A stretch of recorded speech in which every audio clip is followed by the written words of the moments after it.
So in 1925, there was quite no scientific knowledge about cannabis, and even in '61, for the convention, the single convention, we didn't know yet about the active ingredient of cannabis, because this molecule that we name now THC was just discovered and synthesized in 1963 by Professor Meshulam, and it's only in 1994, so very close to us, 30 years ago, that we discovered that each human being, even Henry Anslinger, who was the head of the anti-narcotic drugs in USA, have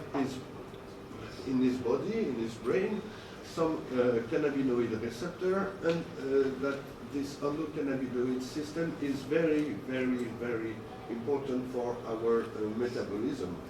And so that's the journey, again, of the cannabis prohibition. I started because you wanted to ask a question, maybe. Yes, you start 100 years ago, right? Because there's been reports about cannabis for several hundred years, because it's always been problematized when more and more people have used it. Like, it was this Indian-British report of 3,000 pages or something that needed to investigate what this was, and they found out it was nothing to address there. For example, like, there's been a lot of reports during the years. Yeah, so for sure. For sure. It just depends on what type of research you recognize as valid. Yeah, for sure. I've got another anecdote here on that. I was talking about the scientific past, but in the early 80s, there was a very high-profile professor, Professor Nahas, who was considered as the main opponent of the cannabis worldwide, and who had a very high skill into, at that time we don't talk about biogenetic, but he had this kind of skill trying to know what's happened in the brain, and he was so focused on the fact that he wants to have the result that cannabis is a real danger, a real poison for the brain, that he could have been the one who could have discovered the existence of the endocannabinoid system. And this discovery has been made 20 years after, 15 years after, but this guy, Mr. Gabriel Nas, could have been the real discoverer of it, but he was so focusing on the harms and the negative harms made by the cannabis plant and the active ingredient, so that he just go through these little details and didn't match with it, and went into, I would say, a kind of big theory that cannabis is still a poison because it has some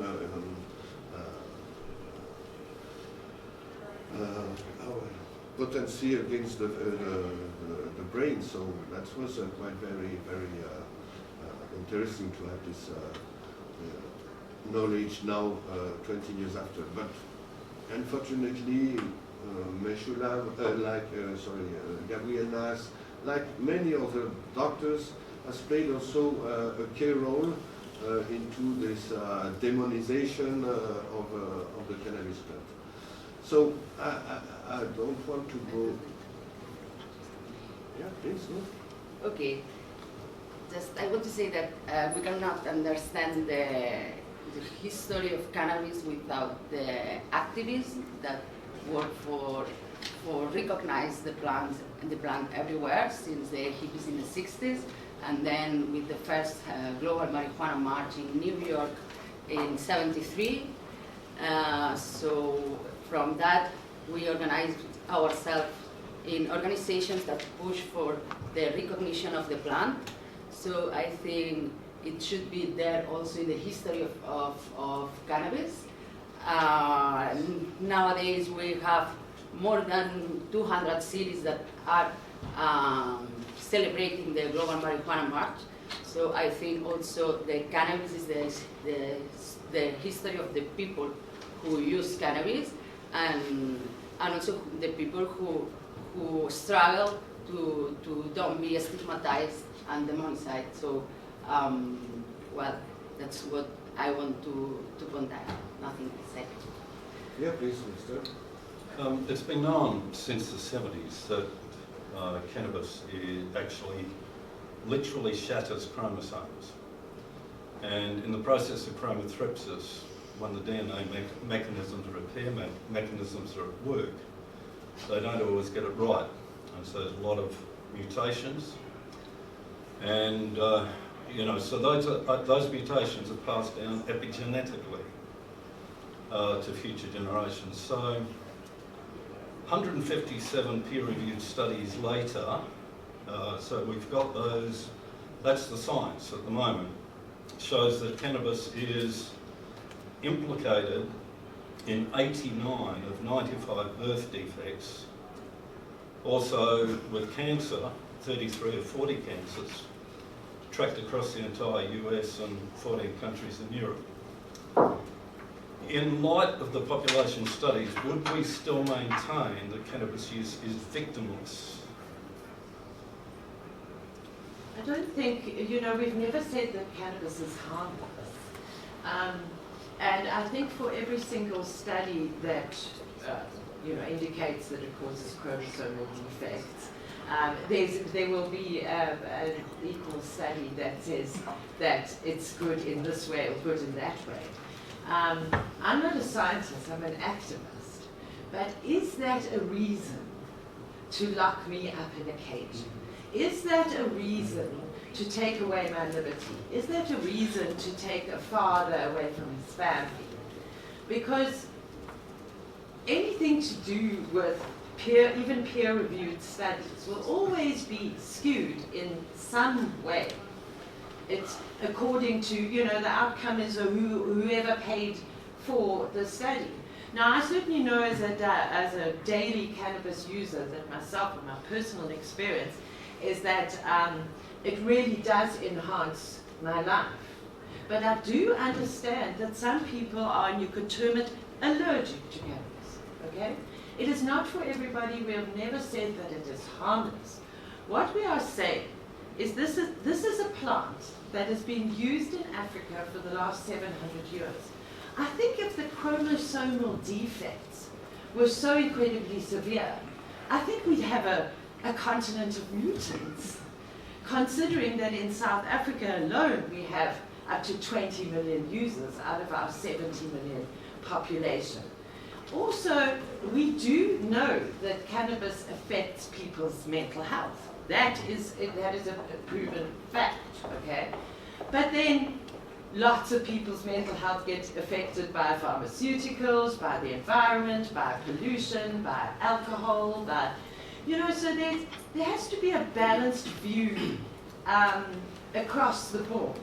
Because what would you say to that mother whose child is a severe epileptic, and the only thing that will help that child is CBD derived from the cannabis plant? Oh no, you can't do that because it causes birth defects according to a certain study. So the balance has to be there. As I said earlier, weed's not going to save the world, ladies and gentlemen. It really isn't. That's a sort of 60s sentiment. But any study that comes up, I say, is that a reason to lock me up in a cage? Is that a reason to hang me up by a rope in Singapore? Is that a reason to torture me in the Philippines? Is that a reason to just shoot me in the street in Malaysia? I don't think so, because everything, even drinking water, causes harm. So the harms of prohibition far outweigh the perceived harms of the cannabis plant. I can just repeat that over and over again. I'm not saying that there's not harms, but life is life, and we're in the 21st century. And to say that it causes chromosomal defects, where are all these chromosomal defects in 20 million people in South Africa? I don't know. I don't know. I don't have the answer to that question. I mean, there may be the phenomenon of increased potency of cannabis to also factor into that. So, you know, cannabis today is not what it was. Yes, I know, but you also get Slivovitz, which is 99% alcohol, which you don't have to lock away from your children, which you don't have, no police will come and bash down your door and say, how many bottles of Slivovitz have you got in your cupboard? You know, you don't even have to lock up your pharmaceutical drugs from your children. It's not the law.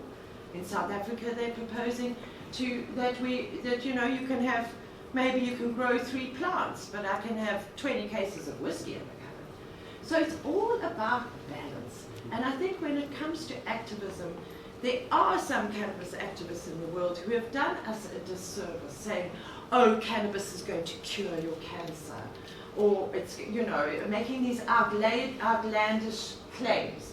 And also we find in Africa, oh, cannabis is going to save the South African economy. No, it's not.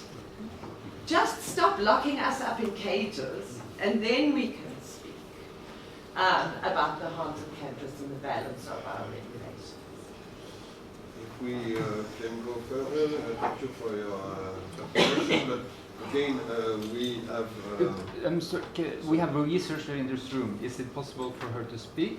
Yes. I don't think your accusations can be... yeah, we can give her... stand like this, 5 it's minutes. unheard of, sorry. Yeah, I'm just referring to 157 peer-reviewed studies. Nature magazine has I don't care methodology anything for for that. it. But So I don't know. I'd encourage everybody to go and look at the science at the moment. But I completely, and sorry, my name is Brooke Sanders. I work for Dr. Lynn Howlett as a PhD student who discovered the CB1 receptor, and I actually look at epigenetic changes of synthetic cannabinoids to specific CGP island sites, very specific changes in the genome. And what we are seeing is that science constantly, it's beautiful because it's evolving to prove itself wrong, to see how far we can be right. Yeah. And I can tell you right now that a lot of these studies are done in postmortem brain tissue, and a lot of the cannabis research is evolving to the point where we're finding out there's cannabinoid receptor interacting proteins that we just found out about. So it's a deeper issue than just this one general term for cannabis use is causing X, Y, and Z, because we do have that endogenous system, and we do have so many variants of cannabinoids themselves, whether synthetic or natural cannabinoids that we ingest that have these changes. Yeah, so these studies are population studies, which is a little bit different to going into the exact physiology. So you're looking at the effect in very, very large populations, 50 states in the US, 14 countries in Europe, and making your findings from that. So it's a bit refractory to what you're talking about. Correct, and I also think that if those studies are addressing extraneous variables such as race, socioeconomic status, access to food and clean water, that's great. I'll have to read that. I haven't made it to that one. They're looking at confounders. Okay, Yeah, I can get them to you. perfect. I'd love to see it. Thank you. Timon, Yeah, sorry. another researcher. Yeah, so I'm from the Netherlands, and I've done elaborate studies on the cannabis industries in South Africa and other Southern African countries. And I think also just to connect to this discussion, I think I really like the word balance and control, just not the control of the plant, but control of what is being consumed. And I think that one of the reasons that prohibition at large is so difficult to work with is that by not regulating the plant, and we know consumption is still there and continues everywhere in the world, we don't know exactly what people are consuming. And that is a problem. Then you don't have control about health, about what the effect of the plant can be. So only good studies can be done if regulation gives a space for the plant to be studied in a proper way. So I think that prohibition is an inhibitor for understanding the plant in itself better and also understanding the possibilities of the plant better, both in the negative and positive way. So I think I really like the discussion of bringing science in, but it interrelates with regulation. And I think Malta is also a very good example of trying to build an infrastructure where both consumption is allowed in a controlled harm reduction space, but also research can hook onto that. Yeah, just to that. Okay, man. Do you want to take the floor? You Let me wanna just say something introduce? quick. Yeah, please. But I just wanted to, I guess, just answer a little bit more of your question about the timeline. The effort here was to talk about cannabis around the world, but the policy is really just a discussion of the policy here within the UN system. So that's why it's a little confusing. We didn't really take the effort to look at policy discussions, which are quite numerous. You have the Indian Hemp Commission, you also have the Bond Commission, the Schaefer Commission, the Wooten Commission, the Ledane Commission. I encourage you to read them all and study them. But as I understand of history, it's all been intervened into the UN because of Anslinger, for example, that have progressed in the system. And, No, because of South Africa in 1908. You that know, too, yes. yeah. Yes. Anslinger was not the beginning of prohibition. That was the beginning of American prohibition. exactly. And the worldwide in the UN, right? No, the UN was due to South Africa, Egypt, and Brazil in 1925. Okay. If Yeah. we have to mention some countries, USA was not the first to try to Prohibit. or to try to use the UN system and the drug control as a tool to improve their worldwide capacity. I think that other countries, and mostly the imperialist empire, French and British, were much more concerned about the control and the way this good or this medicine will be put under control of their laboratories. And the US, until 25, they were producing a lot of different medicine from cannabis, so they were not so strong to push the cannabis prohibition. And Anslinger was mostly very hard regarding the US citizen. Outside the US, maybe he was a little bit influential, but he has not played the key role that we generally consider that he has played at international level. But for sure, for the last 50 years, we have seen that USA has used, and mostly in Latin America, this tool of the international drug control as a policy and a strategy and a way to impose some of the program, anti-drugs programs in different countries, and by these programs trying to change or to make the policy from those countries. But this influence is very recent, in fact. Sorry, friend, if you want to take the floor, please. So maybe I can give a brief overview of the law that got enacted in 2021 in Malta. I really liked and enjoyed the comment delivered by my colleague from Netherlands. So basically what we did in Malta is in 2021 we enacted a cannabis reform which provides a safe space for cannabis users from within which they can obtain quality controlled, quality tested cannabis.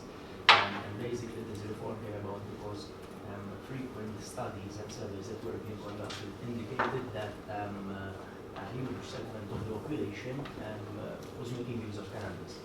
And given that there were absolutely no controls and no legal and regulated places from which they can be obtained, it resulted that such cannabis was only being obtained from the illicit market. So therefore what the Maltese government intended to do with this reform is provide a safe space with which they obtain quality controlled cannabis, as I said, which drives them away from the risks and perils associated with the illicit market. Because, as you all know, so it was intended as an effective measure of harm reduction. And when we speak of the risks and perils of the illicit market, such risks come in different forms. So they come in the form of physical and mental health risks, they come in the form of social and emotional risks, and they come also in the form of legal and judicial risks. Because when you go to the black market, you expose yourself to legal and judicial problems. You may be exposed to other drugs, which may be harder drugs, and they can cause you harm. So at least in this manner, given that we know that we had that particular situation, rather than turning a blind eye, the government acted whereby now an authority has been established, the Authority for the Responsible Use of Cannabis, and the authority issues licenses to associations who, in a collective effort and whilst operating on a not-for-profit model, they cultivate from seed to distribution cannabis, which then is distributed to members. And per the distribution, such cannabis is tested so that we ensure that such cannabis is not tainted with harmful contaminants, with synthetic, with aromatics, etc. So this brings me to the point where we have to clearly agree with what my colleague said from the lens, because you can conduct many studies, but you have to make a distinction between what is being provided in the illicit market and what can be provided in a regulated environment. And we have already conducted comparative analysis with what is being provided by licensed associations, by the Authority for the Responsible Use of Cannabis, and what is being provided